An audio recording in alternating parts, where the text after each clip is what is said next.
This is Show Up as a Leader, a show from People Forward Network, helping you maximize your positive impact on the world by becoming your best, fully authentic self. Hey everyone. This is a conversation that whether you identify as male or female, you are going to want to listen to. I thoroughly enjoyed this conversation with Andrea Bjorkman. She is the CEO and co-founder of Fizz Enterprises. After spending 30 years in the corporate world in executive positions for Fortune 50 companies, she decided she wasn't done yet. And she is on this mission that regardless of your age, you have the power to reinvent yourself and do something. And we talk about all generations in the workplace and ageism. And we talk about how do we get unstuck if we feel like we are in a job or in a company where it's just not doing it for us? And do we have to stay stuck? Or are there tangible, actionable steps that we can take along the way? And so she gives a framework and key steps that we can all take that I think are helpful regardless, even to do a pulse check if there's some tweakments, if you will, you want to make.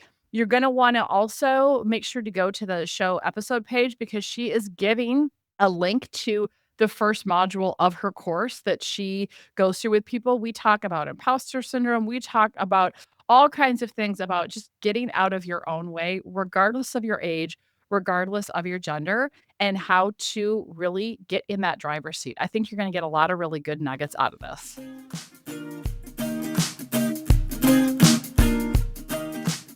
Andrea, I am very much looking forward to having this conversation on so many levels today.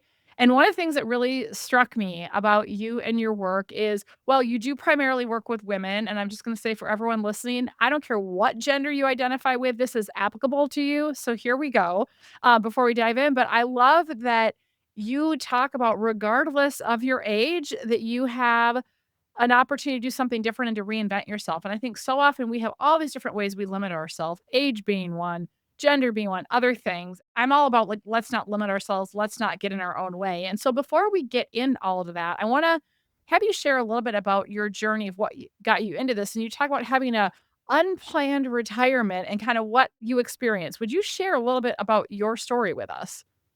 I certainly will. And I'm so excited to be here. And yes, I strongly believe in you can reinvent yourself at any age, and that there are beliefs that limit what you're thinking and what the world thinks about you. And you got to get past both of those scenarios, right? So, yes, 6 years ago, I took an unplanned, and I'm a planner. So, this was really hard, but it was an offer I just could not refuse. Early retirement after 30 plus years in the corporate world. I left a Fortune 50 company as an executive. And, I found myself at a crossroads that I, again, never planned on. I thought I'd had it all figured out. So I had the weight of my professional life behind me. And at the same time, I realized I had an open road ahead. So those feelings were both exhilarating and really downright scary. And I just didn't know where to turn. It was very daunting. So that left me trying to figure out, okay, what am I going to do next? Because I knew I wasn't done yet and I needed to find a new sense of purpose. It was quite the awakening. Well, yeah, anytime you're kind of like, especially if when you're a planner, right? So talk about like it being an awakening. Talk about like what were some of those, I don't know, awakening moments or things that you had to wrestle with that shape what you're doing now, 6 years later.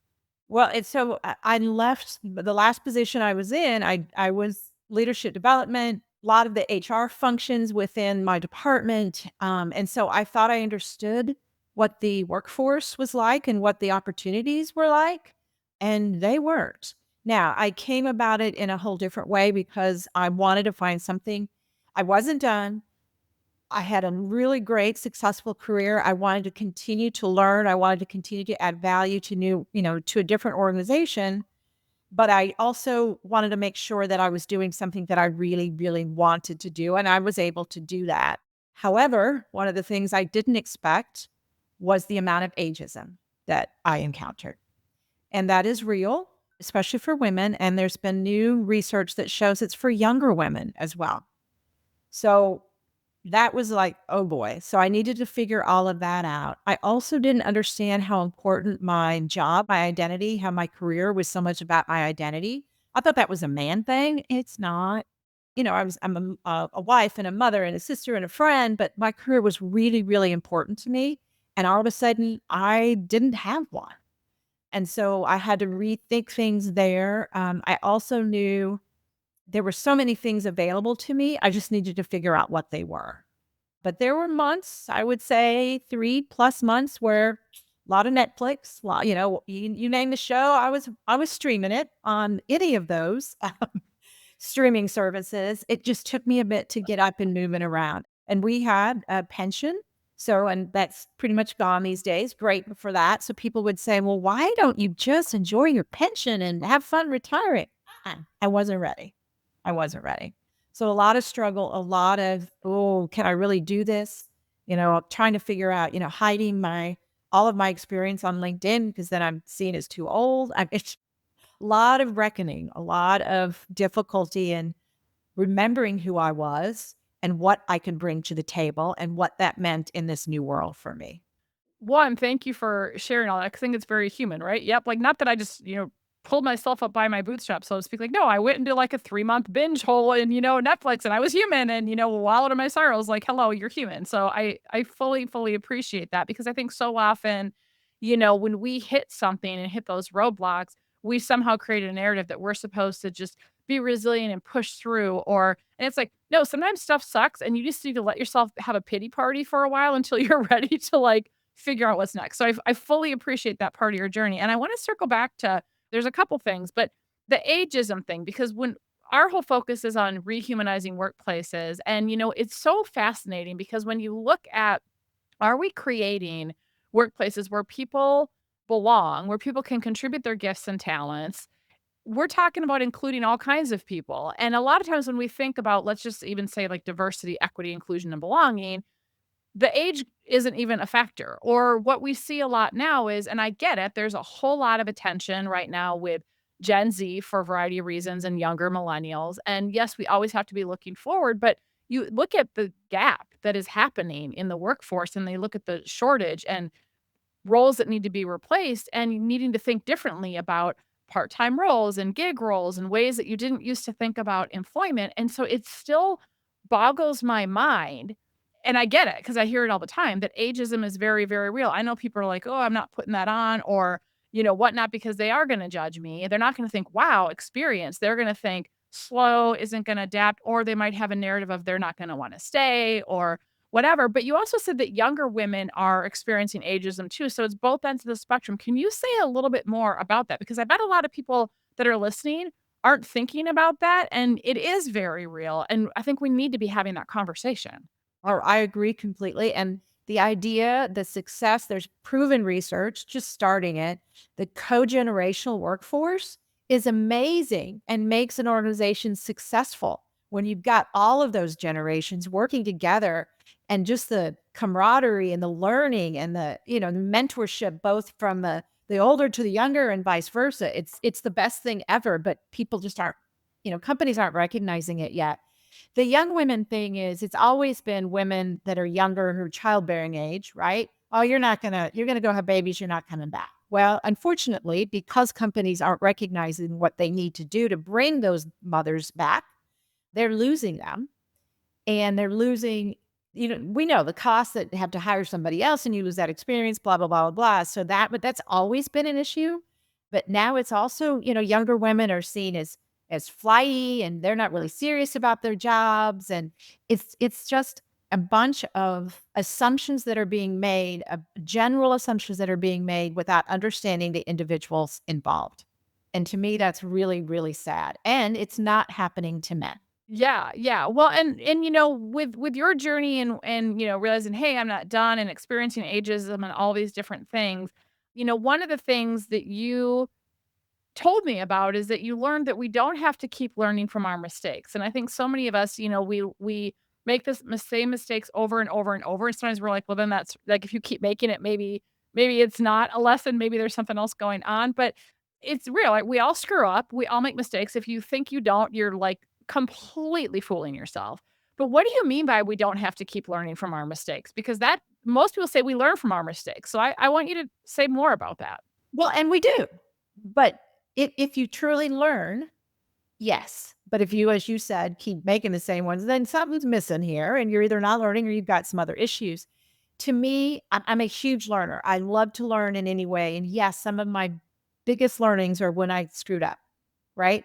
But why put yourself through that? Because that it doesn't have to be that way. That's where, and did tons of mentoring and coaching my entire corporate career and had mentors of, that I worked with that I am extremely grateful for what they shared with me and helped me develop as a leader, even when I didn't have that leadership role.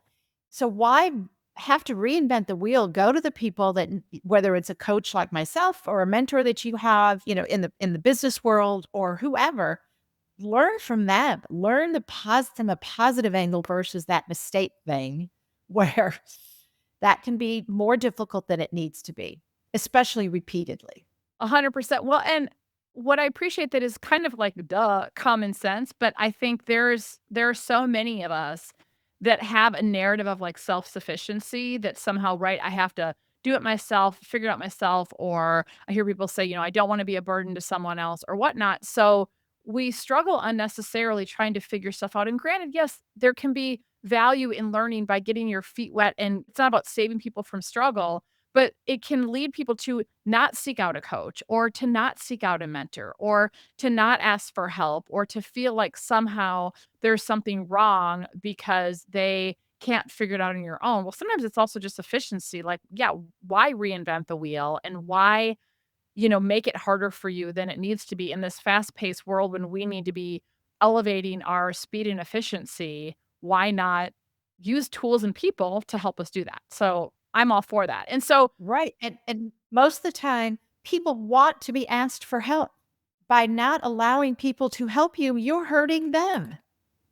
That's another way that I look at it, that, the vast majority of the time, they want to be able to share their expertise. And if you don't let them do it, and it's like when you parent kids, if you don't let them do their thing and then let them come to you, you're causing undue harm for both parties.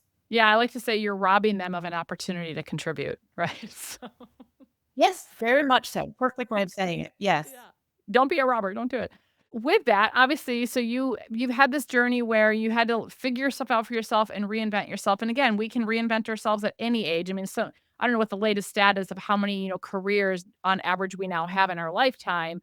But, I think so often we feel like we're stuck or we have to keep doing the same things we've always done. And we don't think about that. No, like I can reinvent myself and it can be a journey. So let's talk about how do we get started and what do you guide your clients? If we want to reinvent ourselves or if we want to start to pave a different path, what are some of the tangible things we can do to get started and get out of our own way? Yeah, really great question. And you're completely right, especially women 40 and above. They think they're stuck in their current careers and they don't know how to get out of it. They don't even know what steps to take. And they have all this guilt about past decisions, fear of financial instability, and a lack of confidence in the skills that they have. And they have a lot of skills. So I work through that with them. I help them understand that, what is it? What fear? Is it a fear? Is it a doubt? Is it uncertainty? What is holding you back? We talk about dreams. What are your dreams? And I never dreamt about my professional life. Did I have a career that I loved? Yes. But I never sat down and said, oh, what do I really want to do, until I was put in the situation that I put myself in, right? Then I started dreaming. And most of the women that I talk to don't dream either. So this is the time in your life when you're probably an empty nester. It's an opportunity for you to finally quit taking care of everybody else and to take care of yourself. So just figuring out what's holding you back.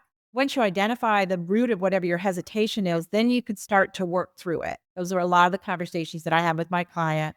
And getting a mentor and a coach, as we just talked about, so important. That's an easy step.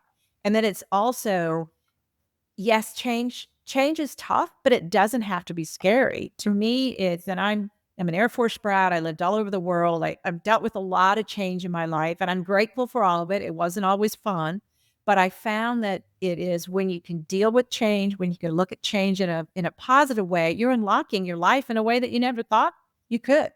Because you know what? You're getting through it. You figure it out. You try something new. You build that resilience that is so important, especially today, and things most of the time turn out very positively. I love that reframing, and I can't take credit for this because I don't know, I would love to attribute whoever said it, but I don't know who said it, that, fear is nothing other than false evidence appearing real. And I love that you go right to the fears. And I don't know if you find this, but I find so often, like, it's one thing to say, "Oh, dream," and a lot of us don't dream, which is true.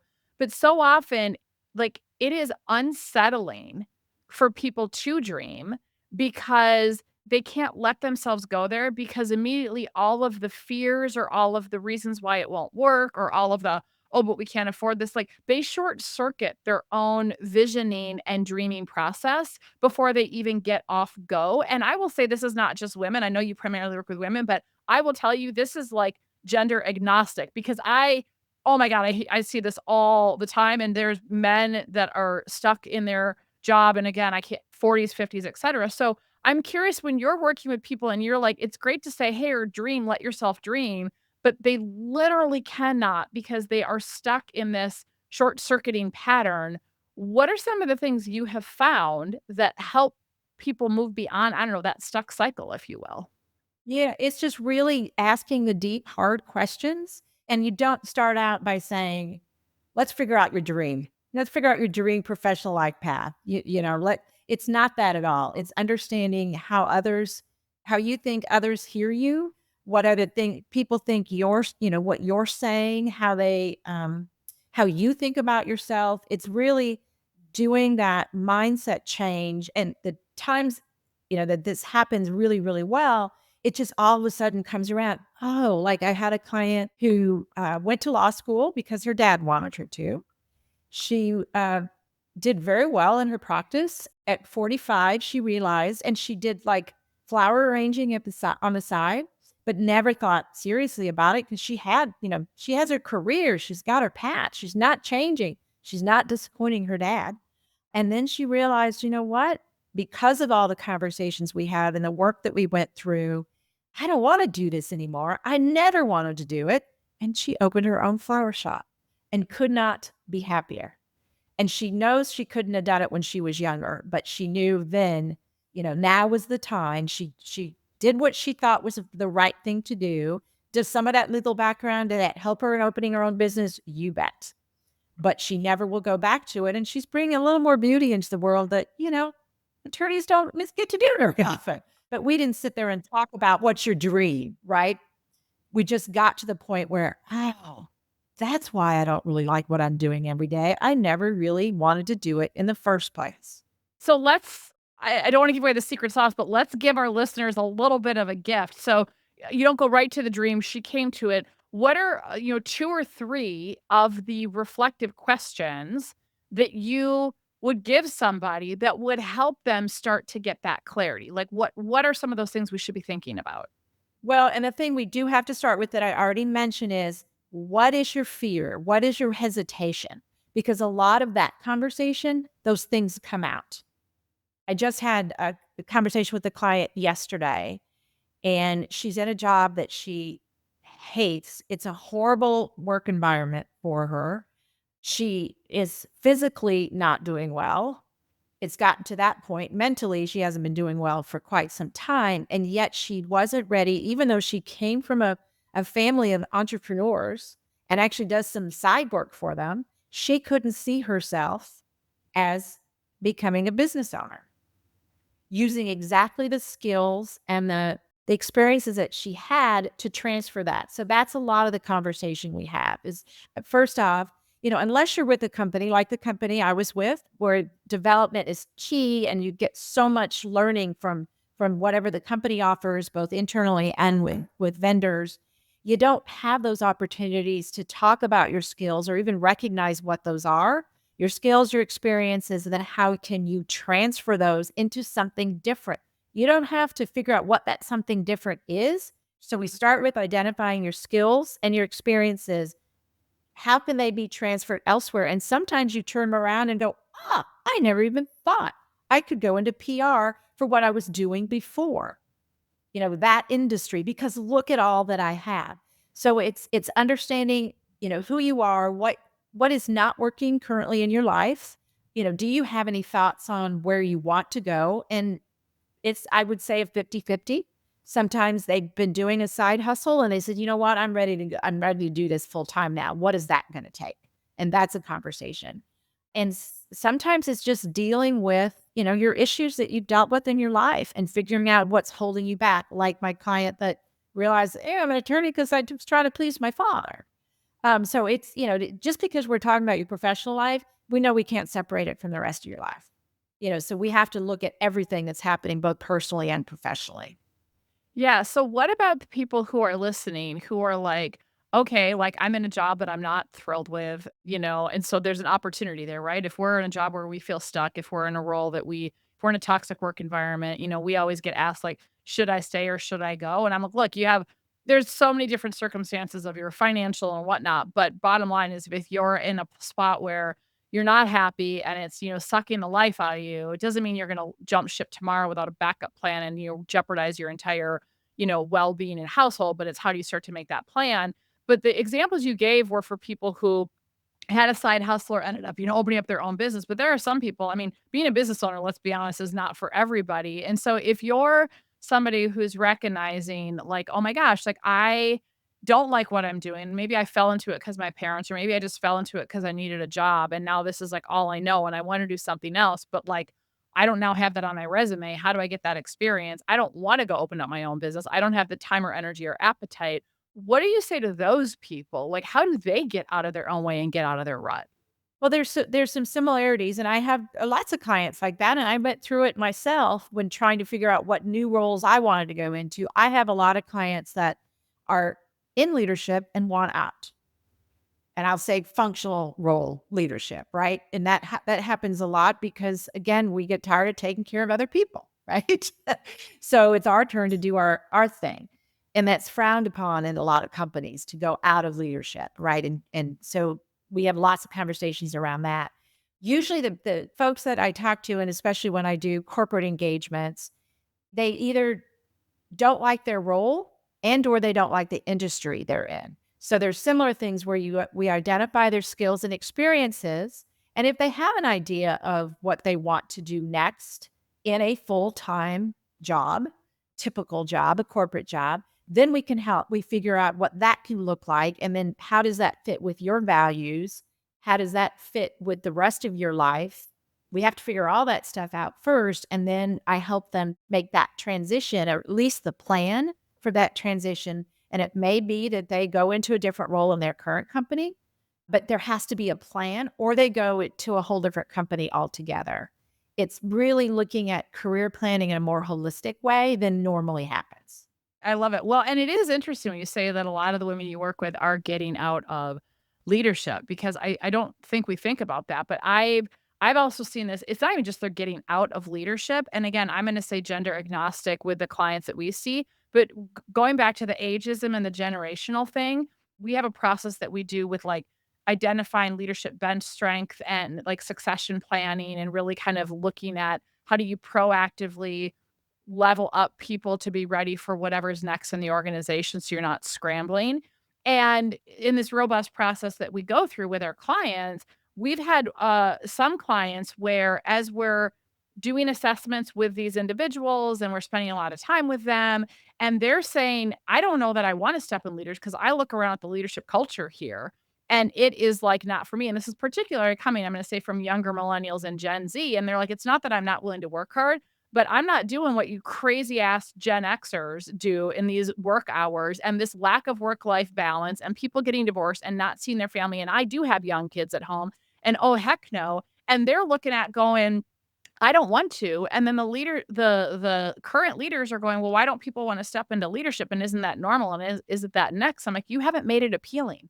And there's all this data about how middle managers right now are struggling because, too much on their plate and not supported. So I think that I think there's a bigger conversation. It's not just that women are wanting to get out of leadership roles. You have people in younger generations that because of the leadership culture that has been created kind of broad spread, they're looking at it going, no, peace out. No, thank you. That like there's other ways that I can make an impact and that I don't want to lead people. And while that's admirable because we believe that you don't have to have a formal role to be a leader, but organizations are going to struggle if you have a function that needs to be cared for and people are leaving or they're retiring or whatever, and you have people who have zero desire to step into that, there's something fundamentally wrong with your leadership culture or your culture in general, don't you think?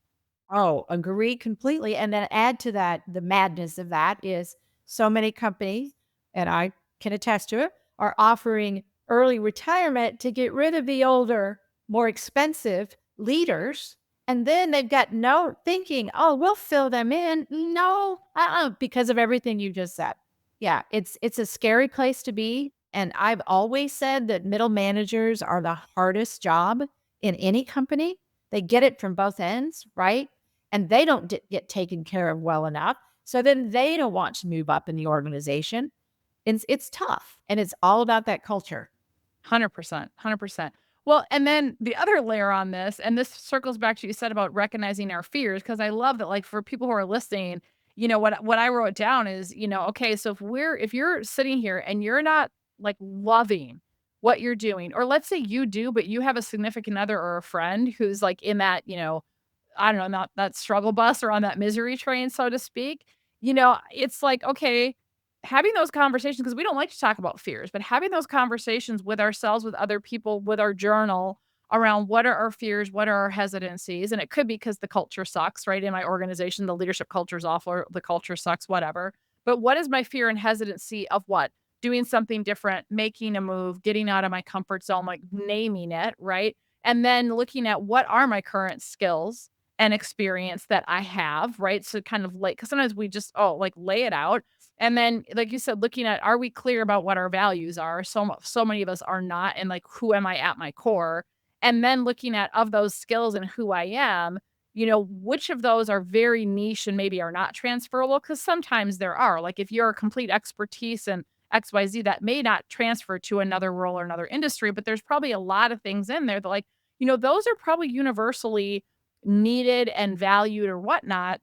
And starting to look at this whole picture of, do I have to be stuck? And again, maybe it's not a move I can make tomorrow, but could I start to put the feelers out and network or reposition myself or get on stretch projects or start looking at different companies or whatever it is, so that I can not just make a move to make a move, but make a move that is going to be the right next step that might increase fulfillment. Did I capture those steps? Well, oh, very much so. And the one thing that I didn't really mention is it's the plan, right? But then it's so you know what your values are, you know your transferable skills, your experiences, and then if you have an idea of where you want to go next, then identify the gaps of what you need from, and that could be a stretch assignment in doing whatever that gap is. It could be, taking a class or whatever the case may be, and start working on those gaps so that that's part of working your plan.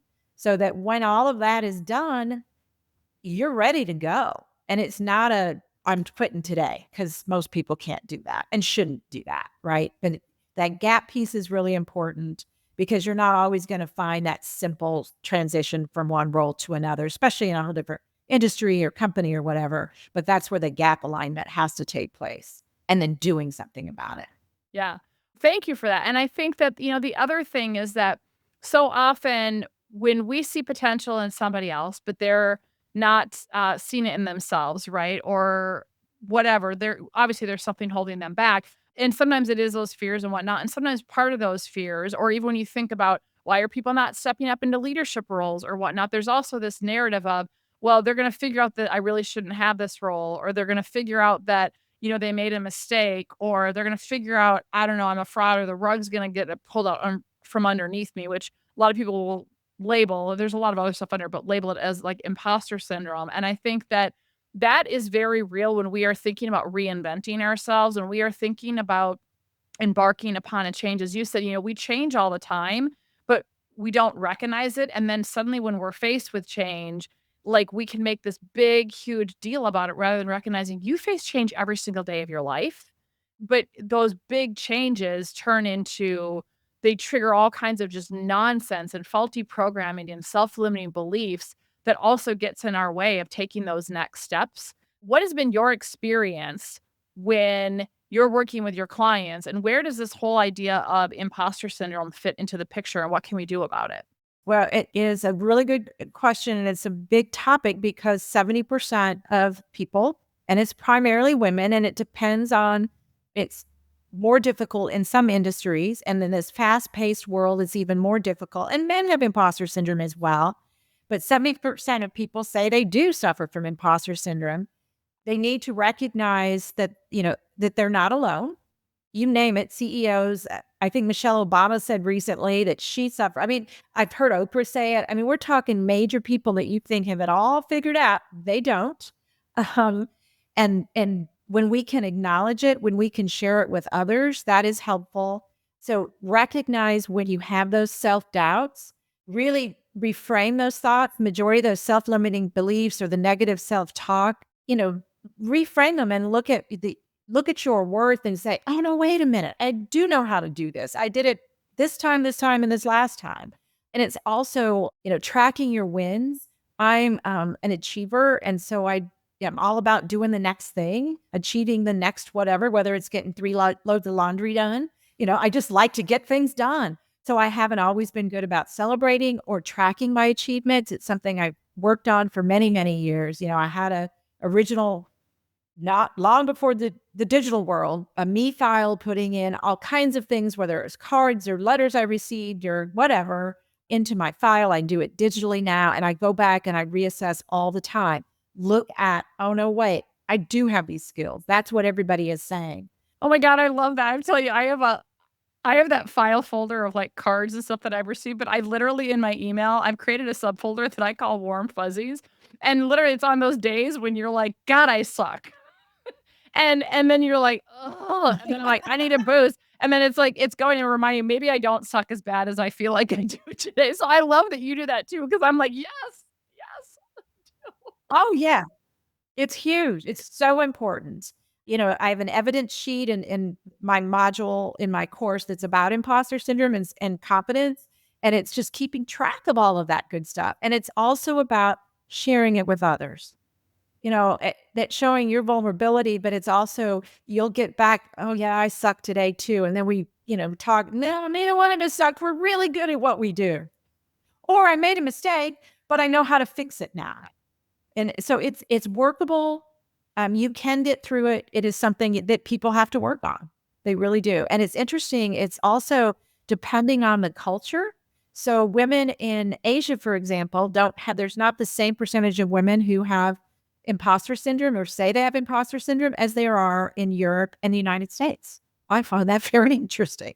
That is interesting. That is very interesting. Well, and I love that, in the work you're doing in your programs and the worksheet, what's coming for me is you're normalizing it because you're right. I mean, we work with all kinds of clients of all kinds of industries. And as part of the work we do, I also coach a lot of leaders. And I will tell you that it does not matter if someone is like literally a highly regarded expert in their field and like go to guru to other people, they will still have a narrative of not being enough, of imposter syndrome, that head trash, like, still shows up. CEO of a billion-dollar tech company, head trash. I mean, so I think that when we're in that space, we can create all this narrative of nobody else suffers from this, or these people who, that you look up to or respect or admire or value, oh, there's no way. It's like, no, newsflash, they're a human being. So I'm all about normalizing that. And so with it, this is a really perfect transition, Andrea, is that in our work, we have found no matter how enlightened you are, no matter how much work you've done on yourself, we all have that head trash. In other words, we all tell ourselves stories that help us feel safe, but keep us small and are very limited and keep us from having the impact we want to have. And so I would love it if you would share what is a self limiting story that you still tell yourself sometimes? And when it shows up and rears its ugly little head, how do you move beyond it so that you can still show up as a leader in your life and have the impact you want to have? Well, I would say my most recent was when I launched my first business. I had a successful corporate career. I felt good about it, felt very good about it. But trying to launch my own business, I felt like a fraud. I'm like, why do I know how to do this? I worked for a multi-billion dollar company. I did some entrepreneurial type things, but I was paid. I had lots of cash. Did I get approved? Yes, to get budgets, those kinds of things, but it wasn't the same thing.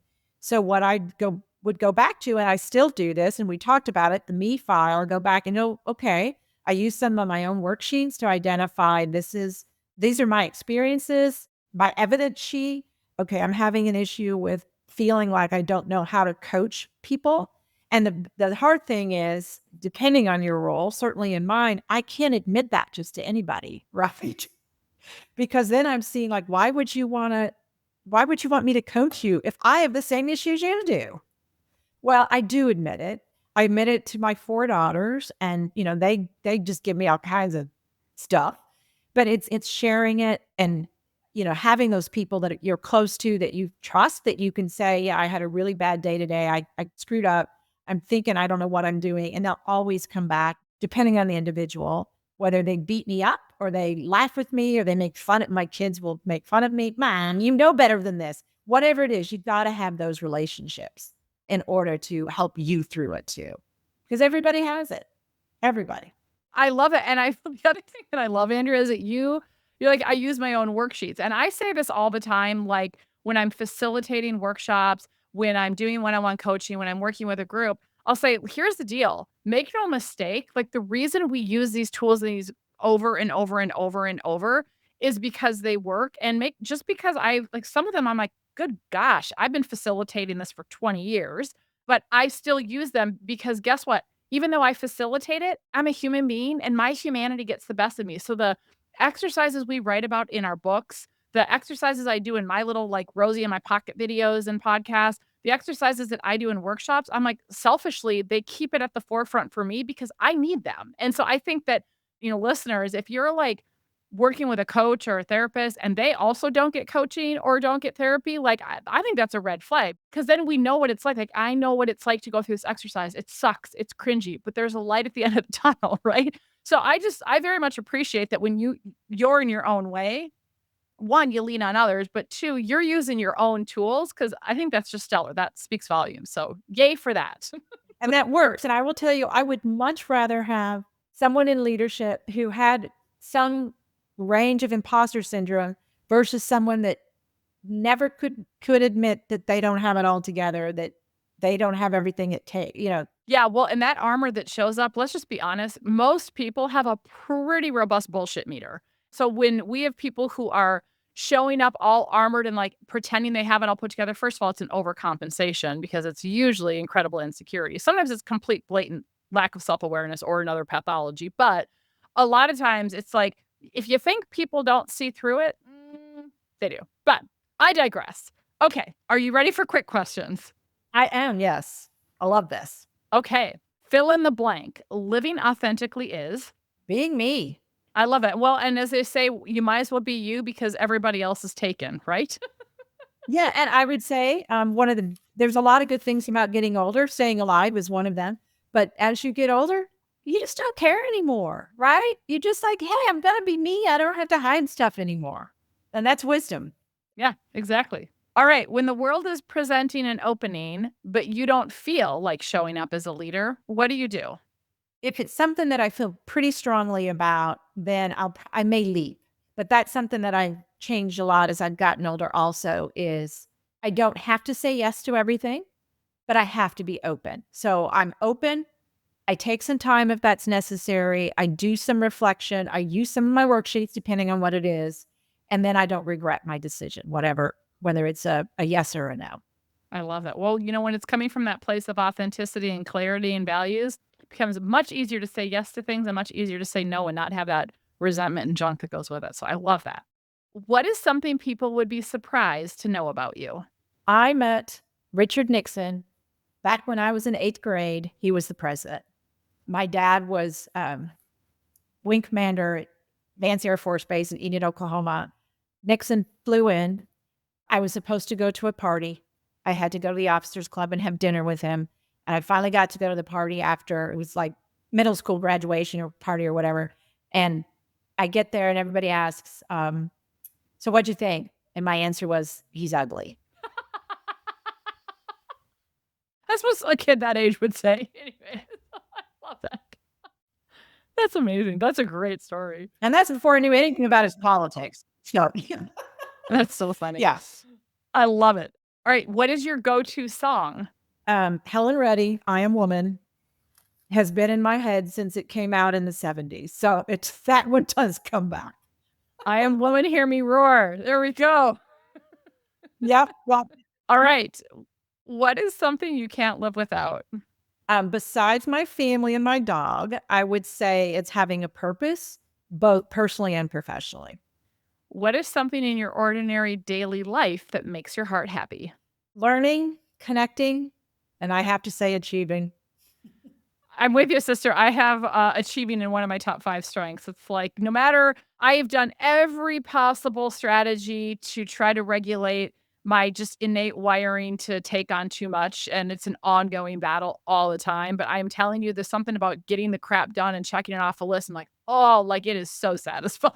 And that's never going to go away. So, it calms down the nervous system. I can't explain it, but it does. All right. And what are you grateful for right now?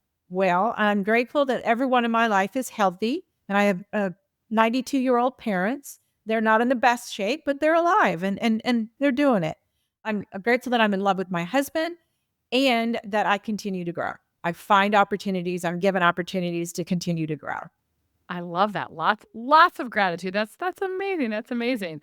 All right, Andrea, I got one closing question for you. If you could challenge leaders everywhere to practice this one behavior that would create more human workplaces and equip everyone to show up as a leader, what would that be? That one's easy for me. And I do encourage as many leaders as I possibly can. Practice accountability every day and be willing to admit when you're wrong. To me, that shows that you're being vulnerable, which then makes you relatable and you learn, right? And it's also incredibly freeing for yourself when you can say, yep, I messed up. I screwed up. It's my fault. I did it. I won't do it again, or I might do it again. But, it's just like, okay, that helps. Helps a lot. It helps everyone. 100%. I love that. Well, and I think accountability is not just, "Oop, I screwed up." It's, "And here's what I'm gonna do to make it right." So and then you're right, it does make you more relatable and people connect with our humanity versus probably standing in judgment. So, because it takes a lot of courage to go, "Oh god, I screwed that one up." Like, here we go. So, I love that. Well, thank you. Thank you for being so vulnerable and transparent with your journey. And I think, we don't have enough conversations around the realities of being stuck in a rut, whatever our gender is. I love that you're particularly working with women because there is a very big difference between women and men, as we know, but also in the workplace and when it comes to just societal norms and all kinds of junk. So I love that you're holding that space. And I love that you're being this voice for, regardless of where you are at, your age, your journey in life, that we all have an opportunity to reinvent ourselves and not maybe just sit back as a product of our circumstances, but get back in the driver's seat. And so I'm just really thankful for this conversation and reminding us that we can do that. I mean, this episode is evergreen, but it's going to be coming out in January, which, people are all about New Year's resolutions. What a better time to just think about stop being stuck and reinvent yourself. And why not make this year the time you do it? So just thank you very much. Much appreciation. Thank you. Thank you for this opportunity and that you are willing to talk about these can be very difficult topics as well. What you're bringing out to the world is wonderful. I'm Rosie Ward, and this is Show Up as a Leader. To learn more, head over to peopleforwardnetwork.com and, of course, hit that follow button.